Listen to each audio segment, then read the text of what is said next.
Welcome back to the Star Trek Critic. Each episode is treated like a school project, starting with 100 points, taking 1 point away for any error. Today's episode is Angel 1, a planet ruled by women, and the men are pretty much treated as second-class citizens. So, Gates McFadden had an issue calling this episode sexist. However, I have met the man-haters in person, just like Mr. Spiata, and many times they were worse. The library is far too sophisticated for a man to comprehend. Yes, I have met women like this, and they're not fun at all. And now in the 2020s, with the internet full of woke liberal trolls where half the online man-haters are men, I still can't figure that one out, people like this really do exist. Just remember, feminism and man-hating are two completely different things. On Angel 1, it turned out that the leader happened to be a big man-hater. Okay, I'm done with mansplaining my opinion, so let's get on with the show. The first point is lost for the Stardate because it takes place after Tasha died. The Enterprise is following a lead on a lost freighter to Angel 1.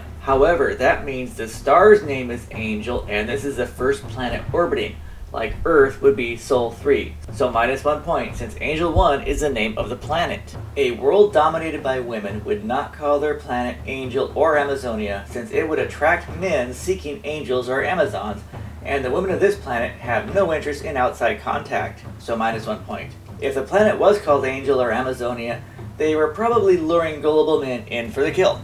And that was already covered in the animated episode, The Lorelei Signal. Angel 1 is possibly the fastest moving planet they've ever seen. Look at it go. That explains why it's so windy on the surface, as we will see later. Minus 1 point for saying similar to mid-20th century Earth, which is 1950. They are not 1950s women. Angel 1 contacts the Enterprise first, probably to ask them to leave. Data's description of Angel 1 doesn't sound like Betazet at all, so minus 1 point. Minus 1 point for a microphone reflection on the screens behind Tasha Yar. Worf wants to go down there right now. After all, he feels human women are too fragile. The Federation has very little contact with Angel 1. Minus 1 point for Lieutenant Commander Troy not saying her rank. The elected one is probably thinking, why are they sending a therapist here? The elected one would not contact the ship directly. She would have appointed a communications officer, so minus 1 point. Riker has the gift in his hand. Wesley plays in holographic snow. Starfleet hasn't said a peep to them in 60 years. They hardly think of it as a strategic location. This beautiful map painting is of Angel 1, which means we shouldn't see this city on any other planet in the future, right? Probably one of the weirder meetings that ever happened when an away team beamed down. This is why aliens sneak around in cornfields looking for their lost crewmen instead of talking with the elected government. Now the gift is missing, so minus 1 point. Look closely, that's the vaporizer in the background. When they leave, Deanna turns and gives them that "you are morons" look. Riker quotes Joan Rivers. Is this the only time you ever see them search for bugs? They know the Council is lying, but don't contact the Enterprise to start looking for survivors discreetly, so minus 1 point. Tasha tugs her pants before she sits down. Should we call this the Tasha maneuver? Yes! Tasha quotes Mistress Beata. Worf and Picard talk about their car insurance policies. Minus 1 point for a holographic snowball leaving the holodeck. Wesley's thinking, I'm never going to sit on the bridge again. Wesley tries to explain his way through it, then Picard asks, which one of you farted? Wesley denies smelling anything, which means he's the one that farted. Minus 1 point for both of them being wet with holographic water. Like you can't swallow holographic gum, which I forgot to report in the last episode. Picard tells Wesley, I've tried that line too many times myself and never got away with it either. Minus 1 point for a holographic smell leaving the holodeck. What is Worf being stimulated to do? Looks like he caught the captain by surprise on that comment. Minus 1 point for the turbolift only having one set of doors. Data performs his weekly mandated comedy act. Minus 1 point for Data not knowing what the term aphrodisiac means. Of course, Tasha jumps at the opportunity to help Data learn all about it. This is a squeeze bottle, but the sound is from a spray can, so minus 1 point. Tasha poses like Peter Pan. So the 4 from the Odin are troublemakers, but the vote was not unanimous in getting them off their planet, which means Mr. Spiata is losing some of her absolute power. Trent and Beata both pose like Peter Pan. Mistress Ariel only half poses, which means she's the rebel. If the survivors were going against the natural order and the vote wasn't unanimous, you know this government is having internal problems. Wesley is back in his rainbow shirt. Dr. Crusher mentions the kids went on a KwaZulu field trip, but was that on a planet or on the holodeck?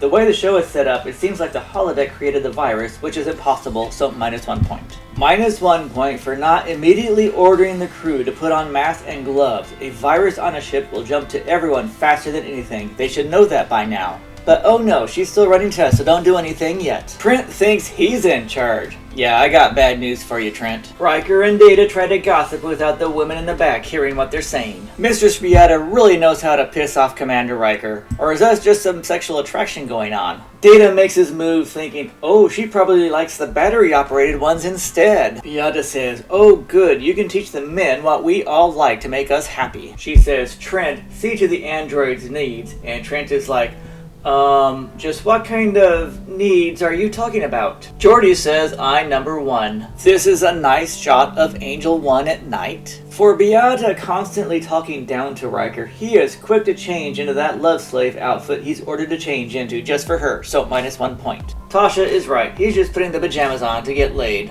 Riker tells them, you're just saying this because you're jealous, which is unprofessional, so -1 point. And they're thinking, maybe we can stick him in that vaporizing machine too. If the Enterprise is hit with a virus, Picard can tell Starfleet they are not fit for a standoff with the Romulans and to call someone else, but Picard doesn't, so -1 point. Worf always gets the best lines. Sneeze? Only kind I know. Geordi takes over the bridge. Yes! Tasha's thinking she should have brought her notebook down so she could play video games while she waits. Riker is missing some chest hair, and now he's not, so -1 point. And everybody's wondering, why is the narrator looking at Riker's chest hair? Wait, are the women mocking their male boss for his appearance? Yes, they are. That's sexist too. Never make this comment when you're the head of a planet in an interplanetary diplomatic meeting and your only 2 witnesses are your biggest political rival and your cabin boy. -1 point for the shadow of a microphone in the corner. And what's that on her desk? Riker sticks his chest out to impress the women. Then he stands up to Mistress Ariel, which turns on Beata more than he knows about, but ensures that he's going to get laid tonight. Beata plays the gender card. She is manipulating the men to manipulate the women. Tasha's thinking, has he been drinking? And why did he say I'm in charge when Data outranks me? She says energize, they change positions here, so -1 point, and when they rematerialize, they are facing a different direction, so -1 more point. It turns out rescuing Ramsey and the other survivors is going to be a little bit harder than they thought. Worf says he's LaForge and then sneezes. Picard is just too stubborn to change and put something warm on, isn't he? Now Geordi poses like Peter Pan.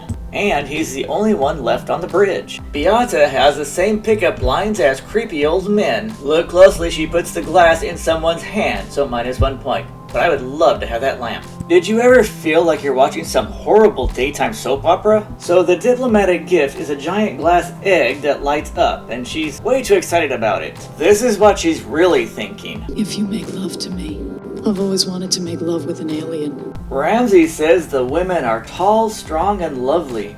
Wait, are Deanna and Tasha secretly thinking they want to stay for a while too? We never get to find out. Aww. Ramsey complains the men don't get to vote. Tasha says, Ramsey, well, you don't get a vote either, you're coming with me. Data says, if Ramsey wants to stay and get vaporized, that's his problem and not ours. Look closely, the medic in the back is on the bridge and now in sickbay, so -1 point. -1 point for Geordi not calling Starfleet and saying the Enterprise has a medical emergency. They are all too afraid to admit that the holodeck created the virus. Tasha thinks Ramsey is the left fielder. Tasha said, you said you were expecting us. How? Ramsey says, the Force is strong with me, that's how. -1 point here, Tasha says energize without contacting the ship. -1 point for no one on Angel 1 realizing Mistress Ariel is married to Ramsey. And I can only stomach so much of this sleazy small talk, so -1 more point. Tasha, Deanna, and Data catch Commander Riker and Mistress Beata doing the nasty. In retaliation, Mistress Beata sentences the Odin crew to death. Dr. Crusher says, I knew you'd like it.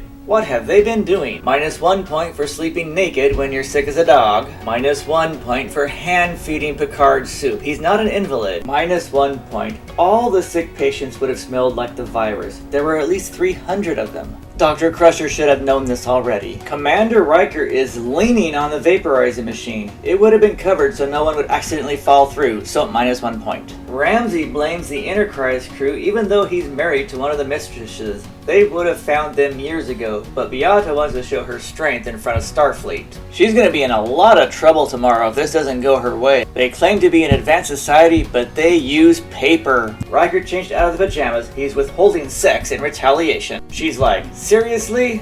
Riker offers to take all the problem children off the planet. Wouldn't that violate the Prime Directive? Of course, it's in Starfleet's charter to violate the Prime Directive once every 7 days. But now Ramsey wants to be a little turd about the whole thing. Data beams back up to the ship. Riker thinks Deanna is the third baseman. Look closely, the trees in the background are constantly moving. Angel 1 is a very windy planet. -1 point for Data not telling Starfleet the Enterprise is in no condition to face off the Romulans. Is this the first 47 reference in the series? Trent shows off the magic bed knob. I wonder where they got this idea.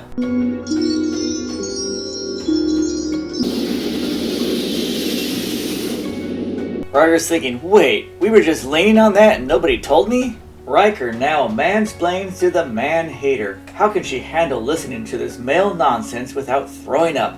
She's thinking, I should have never slept with him. Now he thinks he can boss me around all day. Beata stops Trent at the last second, and Trent is thinking, no, I've been your cabin boy for years, and I finally get to kill someone just for being taller than me. And why am I the only one without chest hair? The mistresses look grumpy. Is that because they need to vote, or because they all showed up wearing the same outfit? We will never know. The misfits get voted out into the wilderness. Mistress Ariel is thinking, this is awesome, I'm gonna be in charge over there. Ramsey's like, oh hell no, I'm gonna be in charge. Let's have a lover's quarrel and then some really good makeup sex. Beata tells Data to delay her last order, and she would not admit a man is clever like that. It would make her look weak in front of her fellow man-haters, so -1 point. The windy planet stopped rotating, so -1 point. -1 point for jabbing people in the neck with a vaccine. It will go straight to your brain and cause a mess. See, Tasha's in the back there rubbing her neck, saying, what is she jabbing in the neck? -1 point going to the neutral zone to fight the Romulans at warp 6 instead of warp 9 when they are needed desperately.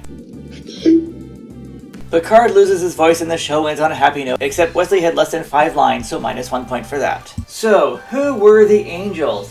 Leonard Crowfoot will be back as Lal and in Voyager. Sam Hennings was Ramsey with 85 screen credits including Moonlighting, Supernatural, and Memphis Beat. Patricia McPherson has done modeling and played Bonnie Barstow on Knight Rider for 4 years. And sadly, beautiful Karen Montgomery left us due to breast cancer at the age of 66. So, was this episode sexist? Yes! Were any of the narrator's comments sexist? Most definitely, yes. And would it be possible to end up on a planet where everyone acts just a little less than politically correct and you end up thinking, just what the heck are they doing on that planet? Well, yes, it is actually possible. Probably more possible than a holodeck creating a killer virus. Angel 1, a planet with role reversals on steroids, gets a score of 61%. Thanks for reviewing. Be sure to leave comments below, click that like button, the share button, that subscribe button, check out my other videos and playlists, and I will see you again soon.